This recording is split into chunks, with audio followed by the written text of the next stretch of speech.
양귀자. 마지막 땅. 근 열흘간이나 바람이 억세게 불어댔다. 지독한 꽃샘 바람 때문에 동네 길목마다 비닐봉지며 과자 껍질들이 어수선하게 흩어져 있어서 오가는 행인들의 눈살을 찌푸리게 만들었다. 때때로 청소부들이 쓰레기를 주워 모아 공터에서 불을 사르기도 했다. 그럴 때마다 불어오는 바람에 실려 검은 연기가 이리저리 휩쓸고 올라갔고 민홍지보다 얇은 그을음이 나방떼처럼 떠돌아다녔다. 청소부가 불만 피워놓고 떠나버리면 그 다음은 아이들 차례였다. 짐을 포 큰 집 아이인 상수, 쓰레기차를 끄는 김씨의 막내딸 경욱이, 말썽꾸러기 진만이 등이 우르르 몰려나와 불더미 속에 돌을 던지기도 했고 말라붙은 풀더미에 불씨를 옮겨 붙이기도 하였다. 원미동 아이들은 집 안에서 틀어박혀 지내는 법은 애시당초 배운 적이 없다. 아침 눈 뜨면서부터 집 앞으로 뛰쳐나와 어두워질 때까지 거리에서 놀았다. 하루 온종일 아이들의 떠드는 소리, 울음소리가 거리에 가득한데 그런 꼬마들의 불장난이 짜릿한 재미를 앞에 두고 온전할 리가 없다. 아이들의 얼굴은 금세 검댕투성이가 되고 때로는 손을 든 아이가 자지러지게 울어제칠 무렵이면 을의 원미지몰프 주씨가 등장한다. 원래는 부산에서 미장의 기술로 벌어먹었으나 어찌어찌 부천시 원미동까지 오게 된 주씨네 지물포가 바로 공터 옆의 첫 집이었다. 맞바람에 불씨라도 옮겨 붙으면 제대로 남아있지 않을 물건들을 보존하기 위해 그가 우락부락한 몸짓으로 뛰어나와 호통을 치면 아이들은 꽁무니를 빼고 달아나 버린다. 행복사진관의 셋째 딸인 3살배기 미아 같은 꼬마는 도망치다 신발이 벗겨져 넘어지는 통에 숨 넘어가는 울음을 토해내기도 한다. 사진관 엄씨는 딸만 셋을 두어서 자칭 행복한 사나이라고 말하는 사람이었다. 첫째는 엄지, 둘째는 엄선, 셋째는 엄미라는 이름을 붙인 것도 행복한 사나이의 발상이었다. 지물포 주씨가 구둣발로 대충대충 불더미를 다둑거려 놓고 들어가 버리면 마지막으로 등장하는 사람이 하나 있다. 그가 바로 강만성 노인이다. 원미동 24통 일대에서는 강노인을 모르는 이가 없었다. 아니 강노인이라고 부르기보다는 지주라고 칭해도 잘 알았고 그 지주네 밭에서 일어나는 여름과 겨울의 난리판을 속속들이 겪지 않고서는 이 동네 사람이라고 말할 수 없는 형편이었다. 1m 80을 넘는 키에 거대한 몸집을 지닌 강노인은 언제 보아도 막 일꾼 차림새였다. 유난히 큰 코는 얼굴의 절반 이상을 차지하는 듯 싶었고 검붉은 얼굴과 어울리게끔 주먹코 또한 빨갛기가 빨기코, 딸기코, 버금가는 빛깔이었다. 씩씩한 걸음걸이하며 노상 걷어붙인 채인 팔뚝에 꿈틀거리는 힘줄 따위를 보노라면 노인의 나이가 이제 칠순을 코앞에 둔 것이라고 어림잡기는 좀채 어려웠다. 목소리도 우렁차서 그가 밭에서 일하나 말고 용나 하고 소리쳐 부르면 도로를 하나 건너서 100m쯤 떨어져 있는 게다가 딱 뒤로 돌아앉은 그의 2층 집에 있던 막내 아들 용문이가 금세 튀어나오곤 했다. 강남부동산 박씨의 동업자이자 마누라이기도 한 고흥댁 말에 의하면 그가 막내 아들 용문이를 어찌나 깐깐하게 다루는지 이날 이때껏 아들하고 다정히 말을 주고받는 것은 본 적이 없노라고 했다. 고흥댁이 이날 이때의 것이라고 말하면 그것은 곧 원미동 23통 일대의 역사를 통틀어 말하는 게 되는 셈이다. 강노인 말고는 가장 오래 이 동네에 터를 잡고 있는 가게가 강남부동산이었으니까 헐값에 원미동 땅들이 요 근래 들어 황금값이 되기까지 박씨와 고흥댁의 활약상은 눈부실 정도였다.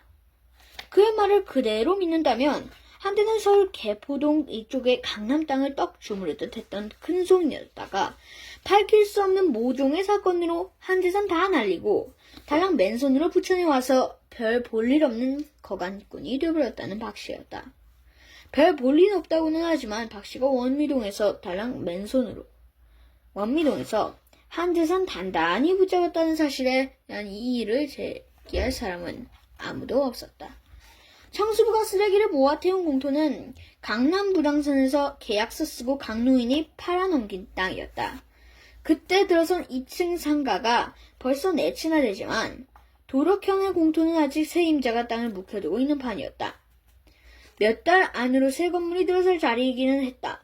이것을 빼고도 소방도로 왼쪽에는 팔아버리지 않은 땅이 100평 남짓한 덩어리로 셋이나 있었다. 그중 하나는 건재상에게 빌려주어 시멘트나 모래따위가 그득 들어차 있었고 나머지 땅은 강노인이 해마다 아들과 함께 밭을 일구어서 채소들을 가꾸었다. 큰돈이야 못 되어도 그럭저럭 가용은 되는 알뜰한 밭이었다. 강노인이 이제 쟤밖에 안 남은 쓰레기 태운 자리를 찾아오는 사람도 그 밭 때문이었다. 밭에 거름이 될 만하다 싶으면 그는 어떤 것이라도 낡고 더러운 망태기에 쓸어 담는 사람이었다. 결혼해서 따로 사는 아들이 둘이나 되지만 어느 놈 하나 생활비 보태줄 자식은 없어서 건재상과 2층에 새 사는 이가 다달이 내미는 월세만 가지고 사는 형편이니만큼 강노인 땅이 시가 몇 억짜리 덩치를 한들 그 땅에서 고추 농사나 지어 수치가 안 맞는 기주였다. 문제는 그 비싼 땅에다가 강노인은 한사코 푸성귀나 가꾸겠다고 고집을 부리는 데 있었다. 지난 몇 년간 여러 차례 임자가 나섰건만 이제는 절대 땅을 팔지 않겠다는 강노인의 고집이 막혀 시청으로 통하는 2차선 도로의 양편으로 여전히 밭농사가 계속되는 중이었다. 올해도 봄은 왔고 그래서 강노인은 어김없이 허름한 옷차림으로 맨발 위에 신은 검은 고무신을 끌고 자신의 밭에 모습을 나타내었다. 겨우내 굳어있던 땅은 괜히 들어가기 썩 힘이 없었고 게다가 돌덩이처럼 틀어박힌 연탄재 부스러기들을 일일이 골라내다 보면 한두 덕을 갈아엎는데도 오랜 시간이 걸렸다. 용문이가 지난달 내내 연탄재들을 거두어내고 겨우 맨 땅을 내놓았다고 한 꼴이 요 모양이다. 서울 것들이란. 강노인은 끙끙거리다가 토막난 욕설을 내뱉어놓고 위저고리에서 한 산도갑을 꺼낸다. 바람이 워낙 심해서 불 붙이는 일은 아무래도 저쪽 연립주택 앞에 심어놓은 사차나무를 바람벽으로 삼아야 할 것 같았다.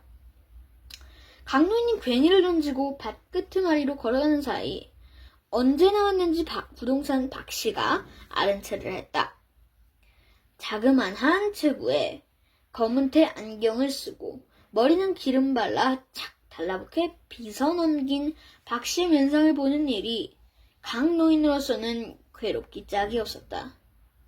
얼굴만 마주쳤다 하면 땅을 팔아보지 않겠느냐고 은근히 회유를 거듭하더니 지난 겨울부터는 임자가 나섰다고 숫제집까지 찾아와 온갖 가머니소를 다 늘어놓는 박씨였다. 그것도 강노인의 나머지 땅을 한꺼번에 사들여 길 이쪽저쪽으로 쌍둥이 빌딩을 지어 부천의 명물로 만들 것이고 거기에 초호화판 위락시설이 들어가면서 동네가 삽시간에 환해질 것이라고 했다.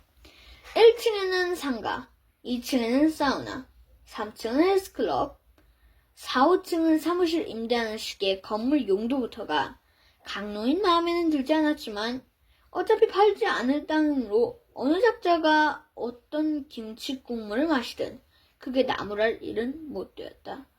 유영사님, 유 시장이 신곡동 쪽으로 땅을 물어 다니나 봅니다.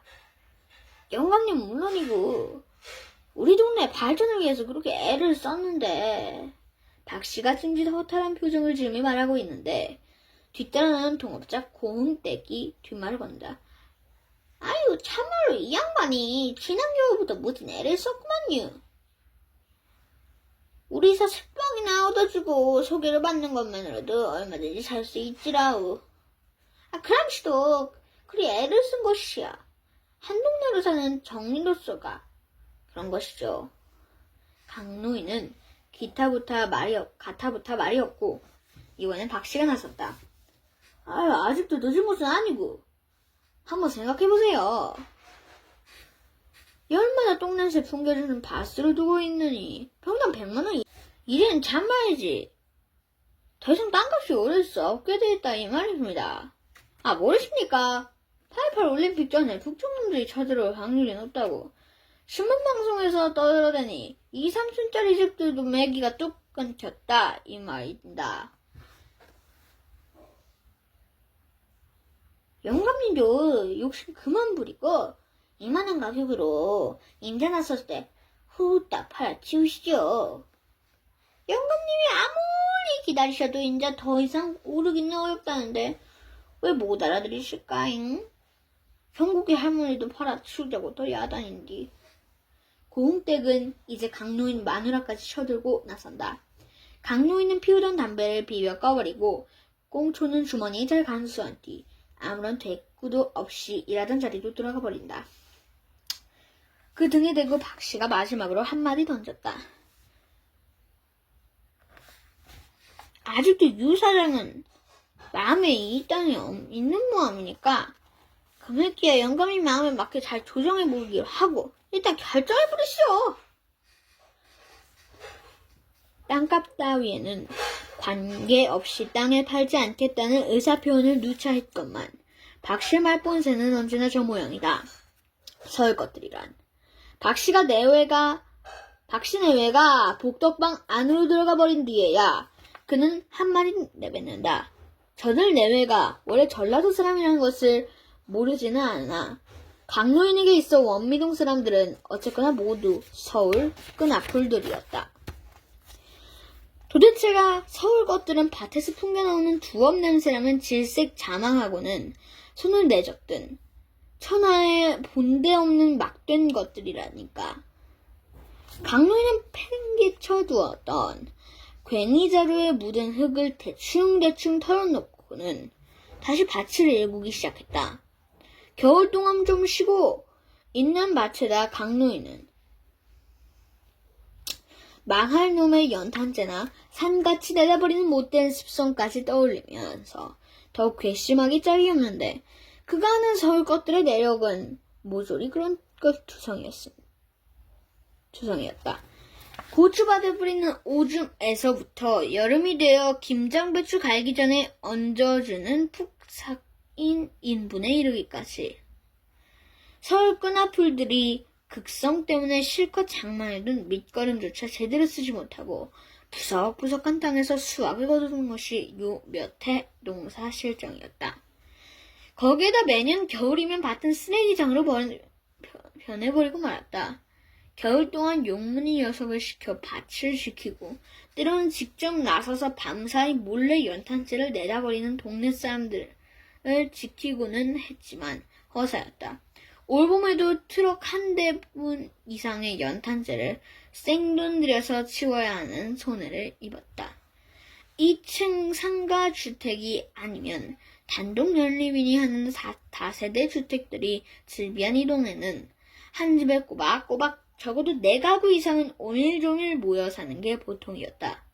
청소차가 하루는 쓰레기, 다음날은 연탄재 하는 식으로 꼬박꼬박 다니고는 있지만 그게 말 그대로 시도 때도 없이 등장하는 바람에 연탄재쯤은 아무래도 손쉬운 쪽으로 처치하는 이들이 많았다. 그것도 그거였지만 여름에 더러운 인분 냄새 풍겨지는 밥꼬라지가 빗다고 이곳에다 연탄재를 내던지는 동네 사람들의 속셈쯤은 강노인도 짐작하고 있었다. 미울만도 한 것이 바람이 있건 없건 지척에 똥 부린 밭을 놓아두고 밤낮으로 그 냄새를 맡으며 살아야 하는 여름 한철은 괴로웠다. 걸음 욕심도 억척이면서 강노하는 노인은 밭 가장자리에다가 노상 두엄 저미를 쌓아놓고 애지중지 삭히는 사람이었다. 창문을 닫고 살 수도 없고 그렇다 해 똥냄새를 향수내음으로 여길 수도 없는 처지에 또 어찌나 물것들은 극성으로 꼬이는지 강노인 밭에서 자란 모기들은 가히 살인적이라 할 만큼 위세가 등등했다. 밭 뒤로는 3층짜리 연립주택이 베란다 문을 밭 쪽으로 낸 채 길게 늘어서 있고 앞은 시청으로 가는 번듯한 도로인데다 옆으로는 사진관, 전파상, 미용실, 인삼찻집, 치킨센터 등이 질비한 속에 뚱딴지처럼 가운데에 파고든 강노인 밭은 아닌 게 아니라 좀 기이해 보이는 게 사실이기는 하였다. 원미동 사람들이 여름철마다 반상회에 들고 일어서는 않거니 똥냄새 나는 사실을 알건 모르건 누구누구 할 것 없이 밭으로 몰려와 아우성을 치건 말건 강노인은 큰 코를 실룩거리며 잡초를 뽑아내고 푸성귀를 솎아내고 가시를 쳐주는 일에만 묵묵히 매달리며 지성으로 일을 해나갔다. 그리고 겨울이 돌아오면 밭은 연탄재로 안가품을 당하며 곤욕을 치르는 것이다. 올해도 시절은 여김없이 오늘 중으로 밭을 다듬어 놓고 나면 내일은 썩은 두음과 모아놓은 인분을 한 차례 얹어주어야 할 때가 마침내 다다랐다. 작년 8반 주민들의 진정서 사건 이후 내년에는 어떤 일이 있어도 그 밭에 똥 뿌리기 내버려 두지 않겠다는 엄포를 잊지 않고 있는 강노인이지만 내일의 작업을 그만둘 생각은 추후도 없었다. 돼지막에서 얻어온 우물을 파묻어주거나 새로 밭을 갈아 엎을 때 썩힌 두엄만 얹어도 싸잡아서 똥냄새라고 우기며 달려드는 게 서울 것들이었다. 용문이는 지난주 내내 연탄재를 거두어낸 게 힘이 겨웠는지 오늘은 아예 일어나지도 못하고 누워있었다. 원래 피살이 모양 허약하기 짝이 없어서 땅 파는 일에는 적합하지 않은 체구였다. 거기에다 공부가 싫다고 대학도 안 간 주제니 앞으로 무얼 해서 제 밥벌이를 하는지 한심하기 짝이 없었다. 한심하기로 치자면 용문이보다 더하면 더했지. 모자랄 것 없는 자식이 딸 하나에 아들 셋 더 있는 강노인이었다. 되지도 않은 사업한다고 제 동생 용민이까지 끌어들여 대학 졸업 후 이날까지 죽만 쑤시고 있는 큰아들 용규는 진작보다 내 자식 아니라고 단념하고 있는 터였다. 일껏 공부 하나는 남다르게 뛰어나서 은근히 기대를 품게 하던 셋째 용철이까지 운동가 대모인가 하는 일에 미쳐서 끝내 제적당하더니 작년에 군에 입대해버렸다. 아들 중에서는 공부하기 싫다고 비비꼬던 막둥이 용문이가 그래서 온순하기는 해서 아버지 어려운 줄도 알고 시키는 일도 꼬박꼬박 해내는 축이었다. 아들들이야 그렇다 치더라도 서울에서는 큰딸 희자는 어떠한가. 강노인으로 하여금 서울 것들에 대한 깊은 불신을 심어준 것은 다름 아닌 사위 최서방이었다. 희자란 년이 집안을 돌보다 시집갈 생각을 안 하고 고등학교 졸업하자마자 자나깨나 서울 취직을 노래 부를 때부터 싹수가 노랬다고 보는 게 옳았다. 기껏 취직이라고 하기는 했었다. 청계천에 있는 무슨 장갑 공장의 격리사원이었다.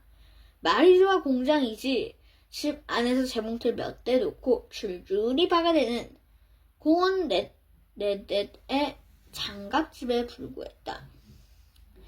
장갑공장 사장과 희자가 눈이 맞은 것은 1년도 채 되지 못해서였다.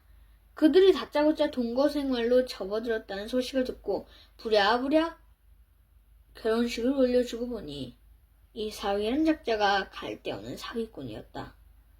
때를 맞춰서 부천이 시로 승격된다 하여 용도 변경된 땅들을 뭉텅뭉텅 팔아치우던 70년 초였다. 틀림없다. 진짜 틀림없다. 꼬꼬드여 슬금슬금 땅판 돈으로 돌려가더니 그것으로 그뿐. 최서방의 공장 규모는 여태도 그만하고 사위란 놈은 노름에 계집질로 돈 쓰는 재미만 키워나왔다. 자식을 둘이나 둔 희자녀는 서방의 바람기에 날리면 날마다 눈물로 지샌다는 업장이 무너지는 소리만 들려왔다. 5년 전에 한 차례 덧땅들을 처분할 때에도 어디서 냄새를 맡아난지 최 서방이 나타나 3천만 원만 해달라고 엎드려 통사정을 하다가 돌아갔다. 나중에는 희자끼리 들락이며 최 서방 마음 잡아 세 사람 만들 수 있도록 꼭 3천만 원만 융통해달라고 울며 불며 난리기에 이자 계산서 빌려주는 형식으로 각서까지 챙겨 돈을 주었다. 희자가 불쌍해서였다. 희자는 지금의 마누라 선생이 아니었고 죽은 전처에 딱 하나뿐인 혈육이었다. 3천을 돌려가지고 가서 얼마나 요긴하게 썼는지 알 수는 없지만 마누라가 매달 서울까지 찾아가서 억지로 빼앗듯이 이자 돈을 받아왔다. 요즘에서야 제대로 이부자 이자를 내놓는 판이고 처음에는 주는 대로 받아야 했다. 그래서 이자 날마다 마누라 바가지 소리가 귀가 아프던 강노인이었다. 꼼꼼하게 읽어놓은 밭 두덕마다 퇴비와 인분을 얹어주는 작업은 예정대로 이루어졌다. 용문이는 여태도 자리부전 중이어서 강노인 내외가 첫 새벽부터 밭고랑에 엎드려 점심 전에 모두 마쳐낸 일이었다. 마누라는 구시렁거리면서도 하는 수 없이 남편의 일을 도왔고 내외는 바람 속의 일을 끝내느라고 집에 돌아왔을 때는 둘 다 지쳐 있었다. 냄새나는 옷이나 겨우 갈아입고서 아직 뜨끈한 구들막이 좋아 아랫목에 누워있으려는데 누군가 대문간의 배를 요란스레 둘러댔다. 일을 끝내고 돌아오자마자 시작된 첫 사단이었다. 마지못해 내다본 마누라가 들어오는 길로 이불을 뒤집어 쓰고 드러누우며 볼멘소리를 던졌다. 나가보슈. 그 여자가 왔어요. 난 모르니 영감이 알아 하시구려. 대문 앞에서 여자는 67살로 보이는 계집아이의 손을 들어쉬고 잔뜩 양분한 기세로 서 있었다.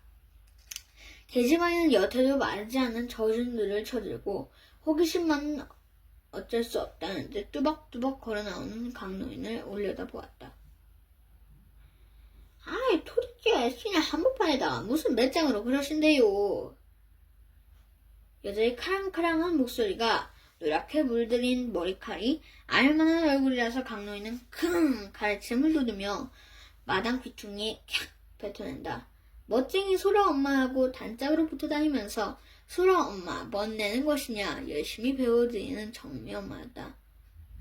정미 엄마라면 지난해에도 동네 사람들을 슬썩이고 다닌 장본인으로 밭 뒤 연립주택의 1층에 살고 있었다. 바로 코앞에 밭을 두고 있는 탓에 불만도 남다르고 또 본디 눈꼴 신 것을 못 참고 사는 버릇이 몸에 배어있는 여자였다. 남편은 무슨 보험회사의 대리인 모양인데도 여자 앞으로 자주색 포니가 한 데 있어서 선글라스 끼고 운전대 앞에 앉아있는 모양을 몇 번 본 적이 있었다. 말하자면 정미 엄마는 원미동 딸이 지저분한 동네에서 사는 일에 이제 진력이 난다는 뜻을 선글라스 밑에 눈자위에 깔고 다니는 자칭 서울 여자였다. 좀 보세요! 새옷 입혀 나갔더니 옷에 똥치나 해고 정말이지 동네꼴이 이게 뭐예요? 그제서야 노인은 고개를 돌려 아이를 바라보았다. 거리에서 디둥골 노는 꼬마들과는 달리 연립주택 앞에서는 모여노는 또 다른 부류의 아이들 속에서 간간히 보아온 아이였다. 레이스 달린 원피스에 화산꽃 리본이 나비처럼 귀엽기는 한데 흰 양말과 빨간 구두에 오물임직한 덩어리가 얼룩져 있었다. 거긴 뭐 털자가 올타는 괜히 쳐놓았나. 공이 그리로 떨어져버린걸. 어쩌라고요? 아기들이 물 알아요. 그만큼 말했으면 알아들을 만큼 나이도 자신분이 억지만 부리면 통한답니까? 정반론사를 짓겠다면 비료나 저거만 깨끗하게 가꾸든가. 순 90으로다가 갑자기 노인이 용문아를 소리쳐 부르는 통에 여자가 말끝을 못 맺고 입을 다물었다. 그 목청이 얼마나 우렁찬지 아이가 움찔 몸을 떨었다. 화학 비료써가며 땅을 죽인 농사 지으려면 뭐하러 흙 파고 씨 뿌려. 강노인은 여자 듣건 말고 혼잣말로 중얼대며 볼일 다 끝났다는 듯이 몸을 돌려버린다. 벌레가 득실거리지 않는 한에야 농약 치는 것도 끔찍이 싫어하는 강노인이었다. 땅 만친다는 화학비료 써 농사지을 턱이 없다. 너 또 한 번만 그 똥밭에 들어갔단 말아 내가 쫓아버릴 거야. 알았어? 애꿎은 아이의 뒤통수만 쥐어박고 나서 정미 엄마는 분이 풀리지 않는 기세로 돌아갔다. 그것 봐요. 우리는 시작부터 시끄러울 거자고 했잖소. 그냥 놀려두던가 아니면 파 치우던가. 여태 아무 소리 못하고 마른 문 뒤에 몸을 감추고 서서 구경만 하던 마누라가 잔소리를 늘어놓기 시작했다. 저놈의 박 때문에 동네에 나가도 꼭 의붓자식 보듯 슬슬 따돌리만 당한다니까. 에휴, 무슨 땅 욕심이 저리 더 엄청난지. 시끄러! 밥상이나 차려오지 않고 무슨 말이만 많기는. 팻 고함을 지르고는 방으로 들어가 버리는 영감의 눈을 대고 마누라의 잔소리는 한참을 더 계속되었다. 있는 땅 팔아서 자신 놈들 되다주면 어찌 되는지. 남들은 막내라면 눈에 넣어도 안 아프다고 귀히 여기는데 저 영감은 자식 장래 망치려고 끌고 다니면서 땅만 팔았지. 딸년에게 밀어놓은 돈은 아깝지도 않고 아들에게 내놓은 땅은 그리도 아까운가. 그래, 도시 한복판에다 농사가 당키나야 말이지. 지금이 어느 때라고 똥 뿌려가면서 농사 짓나. 미련스럽기가 황소보다 더해. 평당 얼마짜리 땅인데 고추씨 배추씨나 뿌리면 썩이나 썩이긴. 평당 얼마짜리 땅인데 라고 부시렁거리는 강노인의 마누라도 땅값이 이렇게 뛰어오르리라는 생각은 애시당초 해본 적이 없었다. 물론 처녀몸으로 상처와요 어린 딸까지 있는 지금의 영감에게 시집 온 것도 강노인이 땅 많은 젊은 지지라는 점을 높이 샀던 게 사실이었다. 그녀는 인천에서 태어나고 자랐다. 강영감 장인 되는 사람은 인천시장에서 청과물 중개인을 오래 하다가 오롯이 농사밖에 모르는 강만성을 알게 되었다. 젊은 나이에 땅도 꽤 있고 사람을 근면하여 딸을 시집 보내기로 하여 아주 작정을 하여 이루어진 혼사였다. 강노인이라고 해서 원래 물려받은 영토가 많았던 게 아니고 선천대에서 근근히 자작농으로 이뤄놓은 것을 죽은 희자 어머니와 함께 어척스럽게 땅을 늘려갔던 것이다.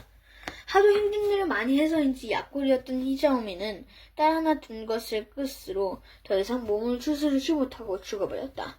지금의 마누라도 땅을 들이는데 많은 고생을 함께한 것이 사실이긴 하나 죽은 전처만큼은 어림없다는 게 강노인의 변함없는 생각이었다.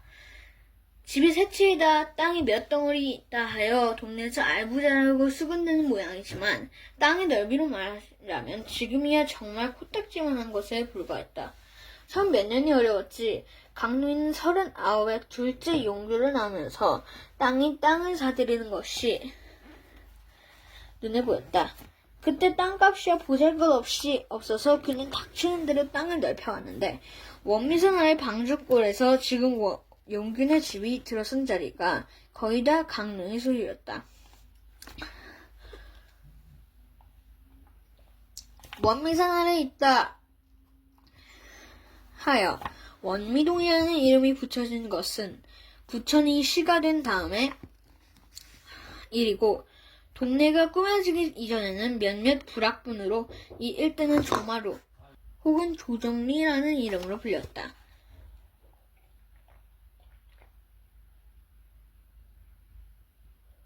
본시 조씨의 성 종촌이었던 조마루에서 한낱 머슴으로 평생을 구르다가 기어이는 세경으로 모아 몇 평의 돈을 마련하고 숨진 강노인의 아버지 또한 땅에 대한 욕심으로 일생 동안 흙만 파다 죽은 농사꾼이었다. 내 그거들랑 이 조마루를 강마루로 만들거라. 어린 강만성을 논으로 밭으로 끌고 다니며 입버릇처럼 되뇌던 아버지였다. 6.25 동란이 끝나고 조마루 사람들이 논 팔고 밥 팔아서 아들, 딸들을 서울로 유학시킬 때 강누이는 내놓은 땅을 차곡차곡 차지했다. 조마루에서 조씨성을 가진 땅 주인들이 하나둘씩 떠나기 시작한 것은 그보다 훨씬 전의 일이었고, 강누인이 한껏 땅을 늘린 뒤에는 조씨 성바지들이 하나도 남지 않게 되었다. 그리고 이내 서울 근교에 개발바람이 불어닥쳤으므로 일껏 강마루가 된 강누인의 땅들이 순환을 겪기 시작했다. 강제 토지 수용, 용도 변경, 택지 조성이 잇따르면서 땅이 조각조각 잘려나가는 것을 보자니 강누이는 기가 찰 뿐이었다. 할 수 있는 한은 땅을 옮겨잡으려고 안간힘을 썼지만 토지 가격의 상승세와 함께 그 안간힘도 돈의 위력 앞에서는 맥을 쓰지 못하였다. 땅값의 폭등이 하도 급격한 것이라서 마누라나 자식들조차 공돈이 생긴 것처럼 땅을 못 팔아 치워 안달을 부려먹었다. 강누인의 마누라는 사태를 재빨리 이해한 사람 중에 하나였다. 아무리 땅이 많다 하여도 평당 몇천 원의 논과 밭일 뿐이어서 고작해야 농사꾼의 아내에 불구했던 시절이 끝난 것이었다. 그깟 농사로는 얼토당토 않을 만큼의 값비싼 땅의 주인이 된 것은 생각하면 예전 농사깨나 진다고 그것으로 흡족했던 스스로가 으스울 지경이었다. 똑같은 땅이면서 옛날의 땅과 지금의 땅은 결코 같은 땅이 아니었다. 영감이 아무리 애통한다 한들 농사나 잘 지었다면 아들, 딸 밑에서 그렇게 쏘아붙고도 여태 이만큼이나 살 수 있었을 것인가. 물론 자식들이 날려보내지 않고 잘 간수나했더라면 지금에 와서 재벌 소리 듣는 것은 어렵지 않았을 터이다. 그러거나 말거나 남은 땅만 팔아도 억대의 부자인 것을 생각하면 이만하기도 어렵다 싶어 새삼 근력이 솟기도 하는 그녀였다. 문제는 이 땅의 변모를 강누인이 시인하여 들지 않는 데 있었다. 금싸라기 같은 땅에 여태도 김장배추나 고추를 심지 않고 고집을 부리는 데는 속이 막혀 죽을 지경인 게 그녀의 심정이었다. 경미 엄마가 쳐들어왔던 첫 사단 일의 몇 날은 아무 일도 일어나지 않고 지나갔다. 꽃샘 바람이 극성스러워 뿌려놓은 거름은 금세 말라버렸고 강노인의 주먹으로도 아무런 냄새가 나지 않았기에 그저 그만하려니 여기는 나날이었다. 자리에서 일어난 용문을 데리고 온상에다 고추무정도 키우고 몇 개의 고량에 비닐을 씌워 봄 푸성인들을 키워내는 일에 매달리다 보니 3월이 후딱 지나버렸다. 예전 같으면 이맘때 하루 걸러 내리는 봄비로 새순 돋는 소리가 들릴 지경인 판에 어찌된 셈인지 금년 봄엔 비가 없었다.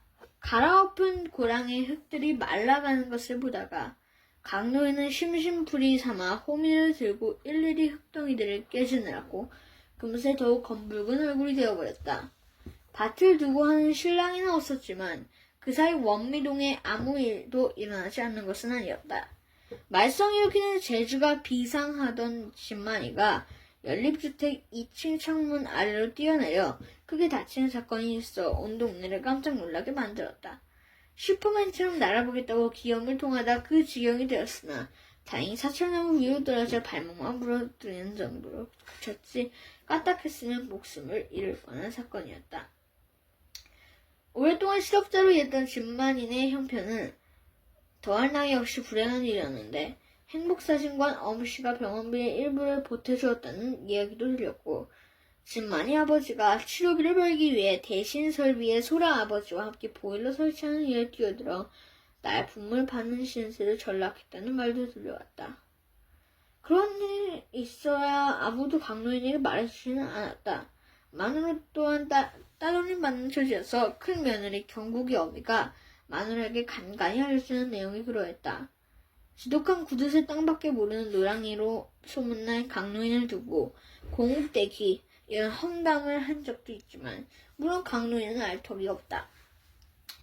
동네에서 어려운 일이 생겼다 한들 눈 하나 깜짝할 줄 아남? 저 땅을 평당 1,000만 원 준다고 해도 더 받을까 펴서 못 팔 영감이야. 저래봤자 죽을 땐 묘자리만큼의 땅만 있어야지. 그만이지 등에 이고 갈 게 어디 있어.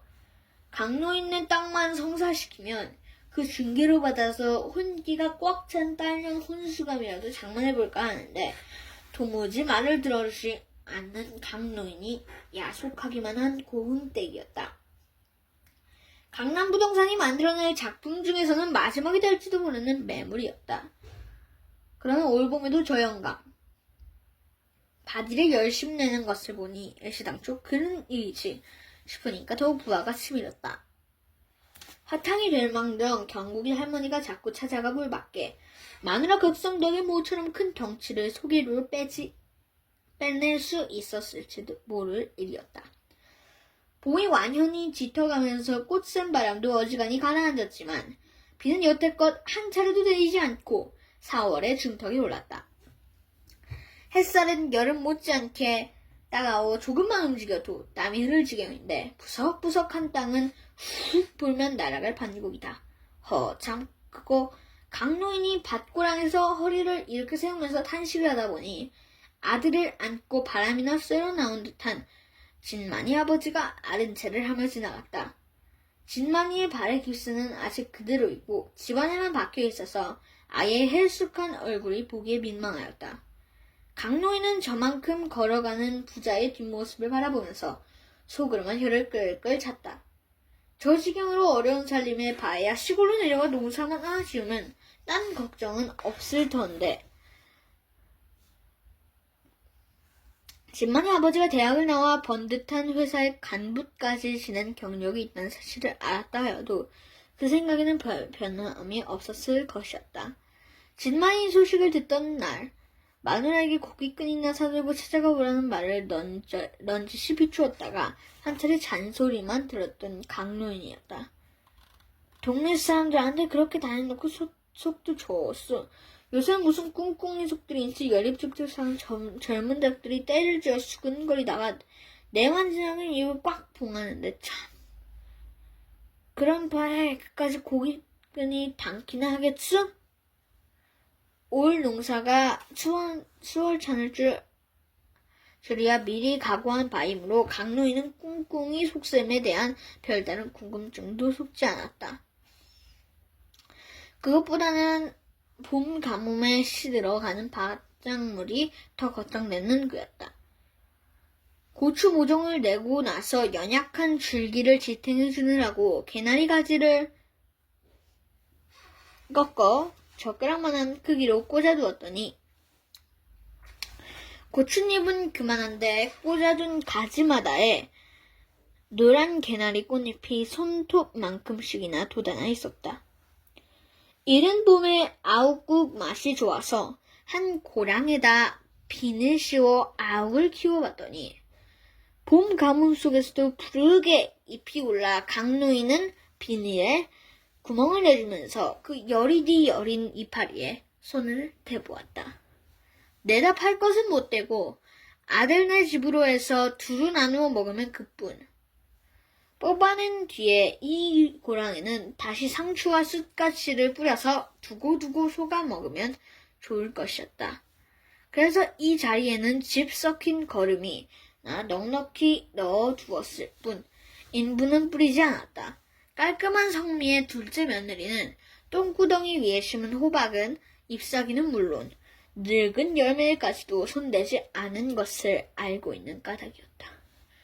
2층 집 한 채를 받아 새살림으로 펼 때는 입이 한 방만 하던 둘째 며느리가 요새는 제 남편 하대가 어찌 그심하지. 시아비가 얼굴을 내밀어도 아침 저녁으로 노상 본다 싶어서인가 오셨어요. 하면 그뿐 두 번도 더 쳐다보지 않는다. 이 일대에서 강노인 집만큼 번듯하게 구색 맞춰 오지벽돌로 뽑아낸 집도 드물었다. 수십 년 살아오던 집을 헐어내고 개발 바람과 함께 마음먹고 지은 집이었다. 땅판 돈이 요구멍 조구멍으로 물 새듯이 나가는 것이 안타까워 별 수 없이 집칸이나 늘려보자고 궁리를 짜는 것이었다. 강노인네 집 옆으로 그보다는 못하지만 비슷한 모양새의 2층 집이 또 하나 있는데 그것이 첫째 용규 목으로 지은 집이었다. 용규 내외는 아들 경국이와 2층에 살면서 아래층은 모두 세를 내주고 있었다. 용규는 옆으로는 상가주택을 지을 자리여서 아래에 가게 2칸을 넣고 2층에는 살림집을 들여 또 한 채의 집을 지었다. 집이 완공되자마자 둘째 용민이가 직장도 없이 연애하던 여자와 결혼식을 치르고 2층에 새살림을 차렸다. 아예 둘째 이름으로 등기까지 올려주고 아래 칸 가게들은 월세로 내놓아 그것으로 살아보라고 일렀는데 용민이 또한 제 형 하는 꼴만 보아서인가 가게를 전세로 돌려 그 돈을 주산학원인가 뭔가를 한다고 설치더니 그대로 날려보내고 요새는 용규하는 일에 거들며 제 용돈이나 간신히 뜯어내는 처지였다. 장안평에서 중고차 매매 회사를 차린 것은 시작으로 특허받은 자동차 부품의 제작 공장, 다시 전기공사 청부업에서 이번에는 전자부품이나 생산 공장에 이르기까지 그나들 용규에게 애시당초 사업운이 없었다. 하는 일마다 자본금 털어먹고 끝장인 데는 강노인이라 해서 무작정 뒤를 밀어준 형편은 아니었다. 지난번 전기공사 청부업 때도 공사 대금에 생돈 털어놓고는 일이 끝난 몇 달 후까지 돈을 받지 못하는 악순환을 거듭하다가 기어이 2손을 들고 말았다. 악착같이 덤벼들어 다만 한 푼이라도 건질 생각은 전혀 없고 상황이 좀 어렵다 싶으면 훌훌 손 털어버리는 게 녀석의 주특기였다. 그러고도 무슨 염치로 마지막이라며 또 손을 내밀었지만 들은 척도 하지 않았다. 아무리 사정해도 땅 한 덩이 팔아줄 기색이 아니자 용규는 덜컥 제가 살고 있는 2층 집에 은행에 저당 잡히고 돈을 융통해냈다. 마누라는 마누라대로 아들 역성에 성화하더니 서울 희자네 집에 준 돈을 받아내 야겠다고 쫓아다니는 눈치였다. 최소한 그 사람이 어떤 사람이라고 돈을 내놓을 리가 없었다. 기껏 생색을 내며 해둔 조치가 명색뿐인 장갑공장의 상무이사 자리를 새로 만들어주고 3천만 원 자본금을 내두었으니 이자는 월급 명목으로 매달 60만 원씩 어김없이 내놓겠다는 약조였다. 상무이사란 자리에 마음이 사르르 녹는 마누라는 더 이상의 서울 아들을 그만두었다. 아무리 제 앞으로 등기된 집이기는 하나 상의 없이 제멋대로 처리한 것이 하도 괘씸해서 요즘 강노인 큰아들 내외와는 얼굴조차 맞대고 있지 않았다.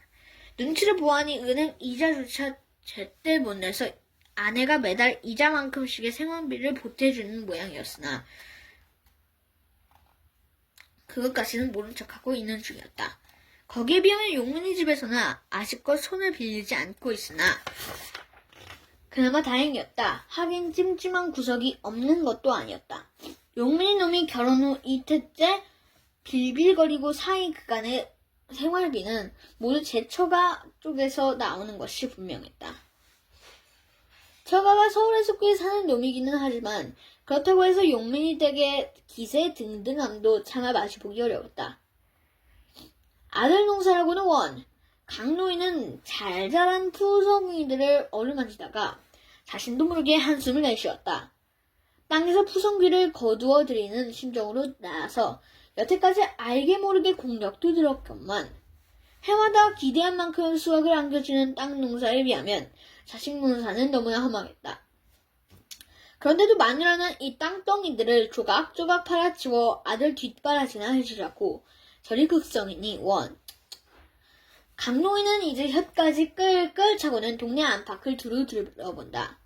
여기저기가 제멋대로 세워진 연립주택과 시세 없는 상가주택들의 옛날의 논밭 자리 위에 흩어져 있고 멀리 공단 쪽의 굴뚝에서는 검은 연기가 무럭무럭 피어오르고 있었다.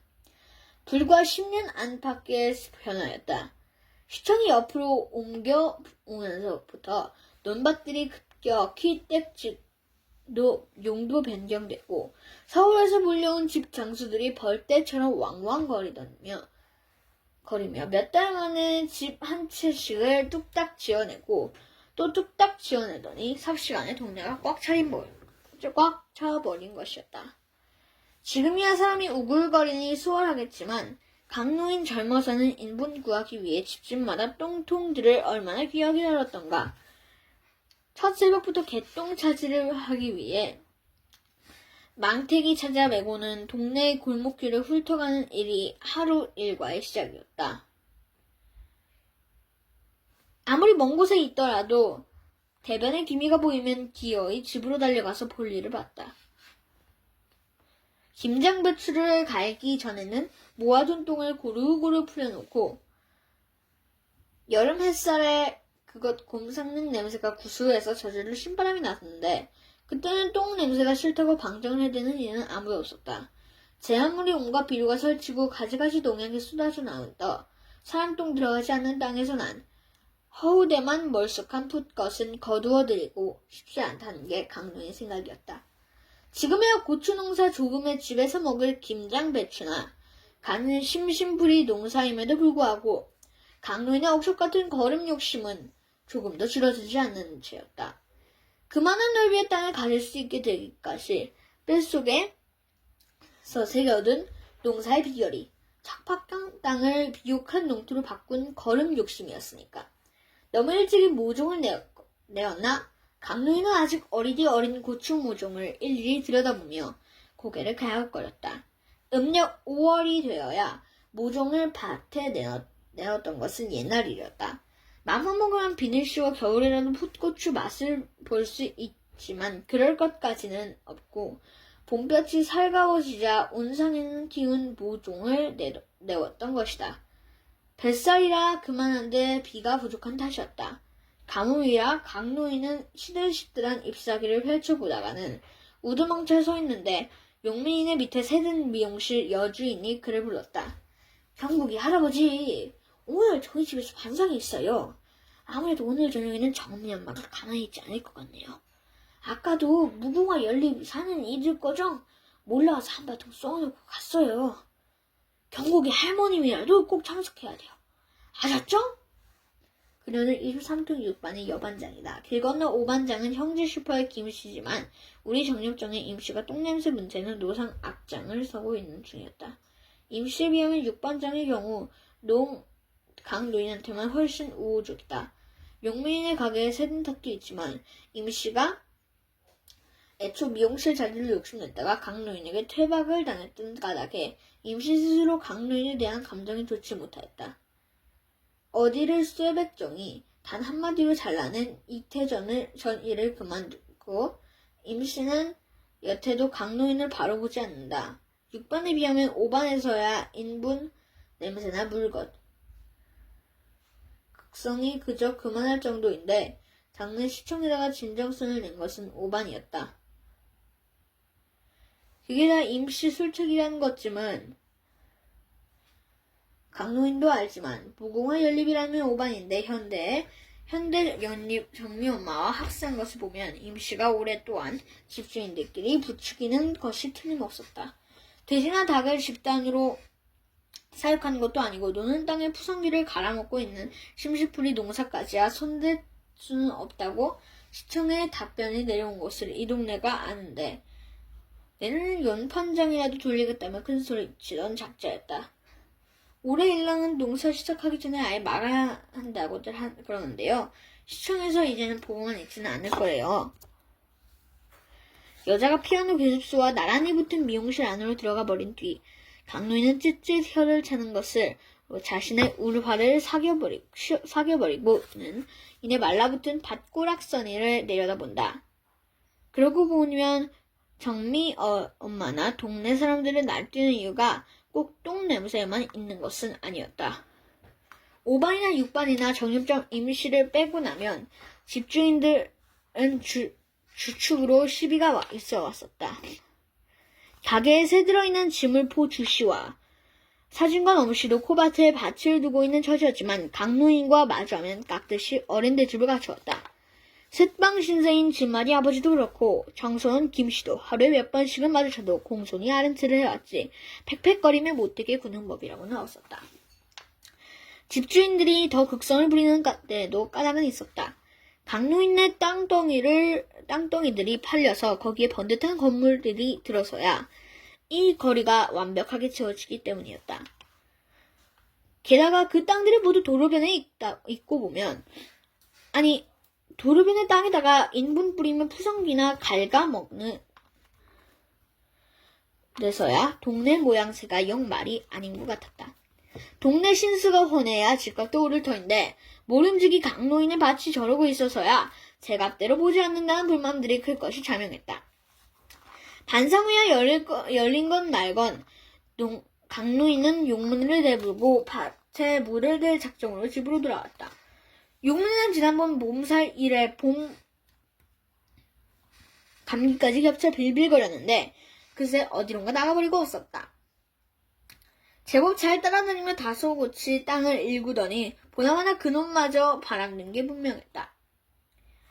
요새는 이 핑계 저 핑계로 반일 피하는 꼬락서니가 영락없이 미꾸라지였다. 용문이 대신 용민이가 집에 들려 제 어미가 수근거리고 있는 것을 보아 그는 대뜸 둘째에게 물지게 심부름을 시키기로 작정하였다. 성하고 날라라. 용민이 지금 성을 가는 길이요. 내가 저 나르리라 뒷뜰에 파놓은 펌프 쪽으로 걸어가다 뒤돌아보니 마누라가 아래 입술을 뚝 내밀고 안색이 좋지 않았다. 제 형이 보낸답니다. 처갓돈이라도 구워오라고 직공 월급도 몇 달째 거르고 있대요. 아 그러게 도와주시구나. 남도 아니고 당신 아들 둘이 벌여놓은 일인데 넘보듯 하지 말고. 그는 두 번 다시 마누라 쪽을 보지 않고 뒷거리다 가서 펌프 물을 뽑아 올린다. 밑 빠진 독에 물 붓기도 아니고 참말로 기가 막힐 노릇이다.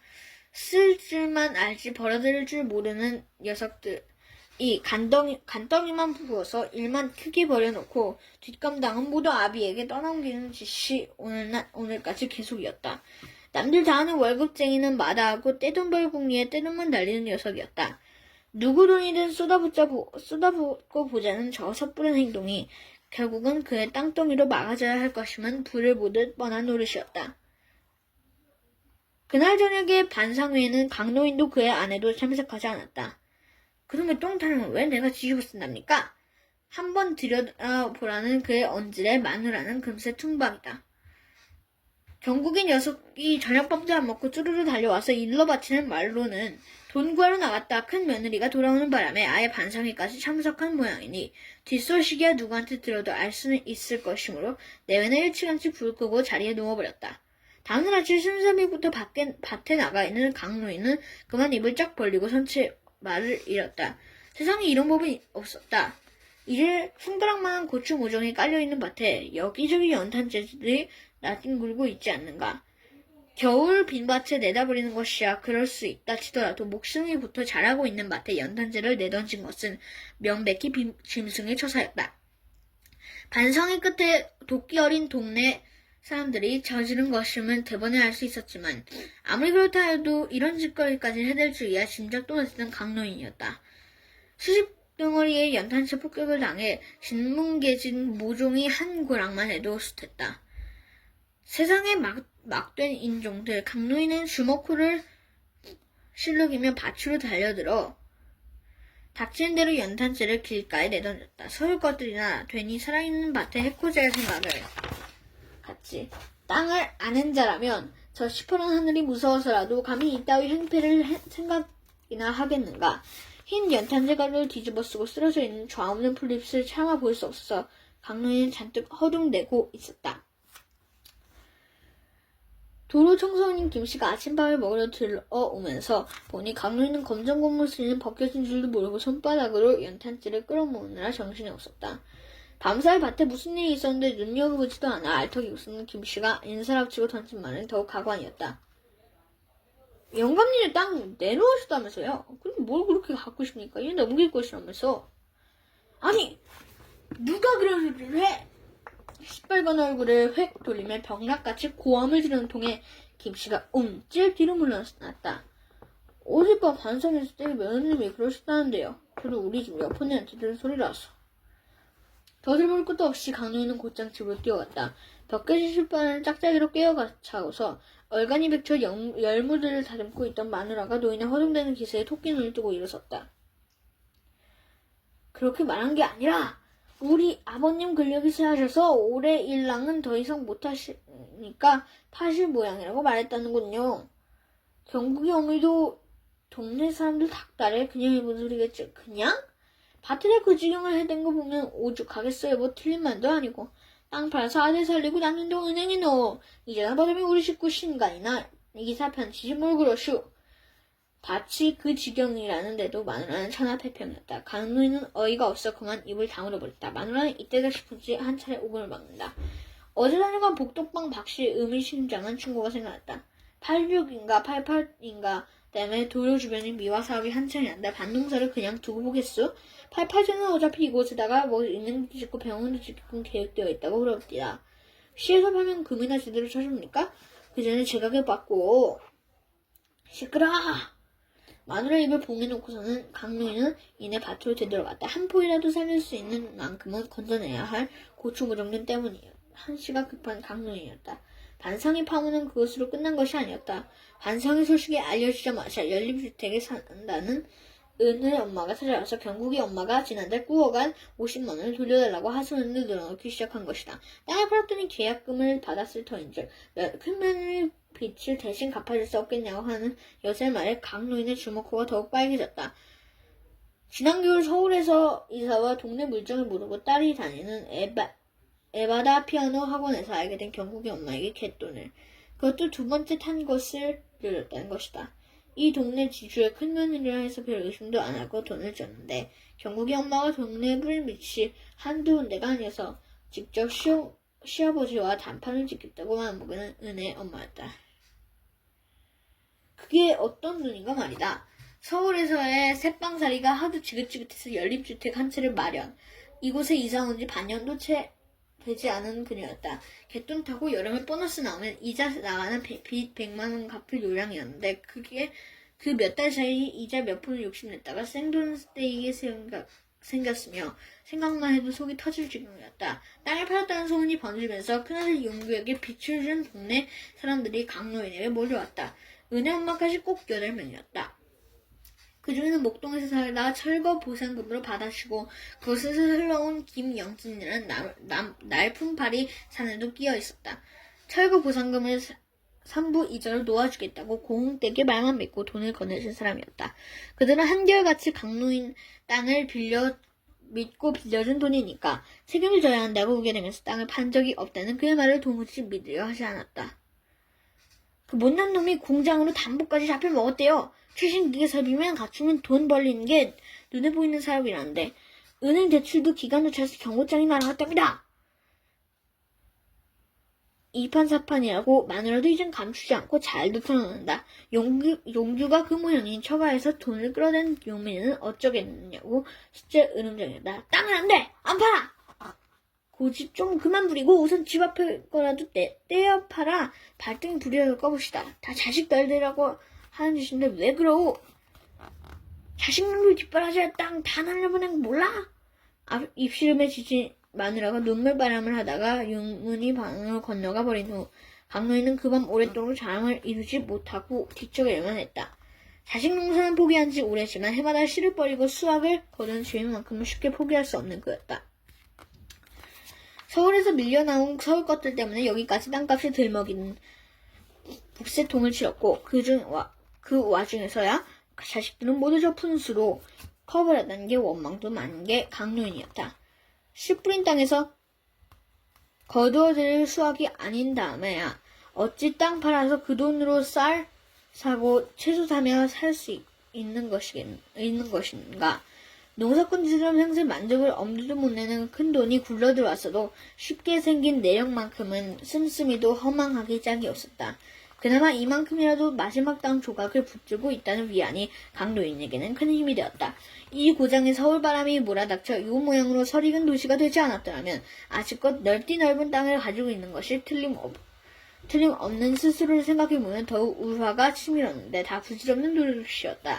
빚쟁이들은 몰려오는 줄 번연히 알면서도 들여다보지 않고 모른 척하고 있는 용규 내외를 생각하면 괘씸하기 짝이 없었지만 이제야 강노인이 거둬야 할 일은 남은 셈이다. 다음날 아침 강노인은 늦지막이 집을 나섰다. 마누라한테는 아무런 내색도 하지 않았다. 그러나 발길은 여전히 밭을 향했다. 밭고랑 사이로 밀고 올라오는 잡초를 뽑아내면서 문득 뒤돌아보니 원미성 장대복이 그새 만에 푸르러져서 제법 운치가 있었다.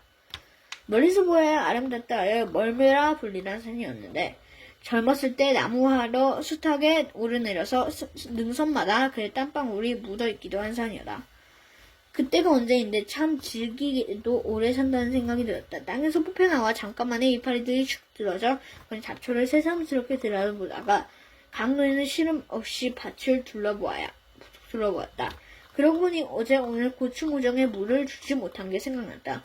아우기야 그런 대로 잘 자랐지만 마누라가 덤덤해하니 억센 겉잎이 밀고 올라오기 시작했다. 꽂아놓은 개나리 가지에 움터응 노란 잎도 가뭄에 시달려 밥티처럼 오그라붙었다. 햇살은 푸지게 내리쬐고 아이들은 지물포 옆에 옹기종기 모여서 땅땅헛기 놀이를 하고 있었다. 강노인은 킁킁 헛기침을 해가며 강남 부동산으로 걸어갔다. 그러다 이내 되돌아서 집을 향해 바쁜 걸음을 옮긴다.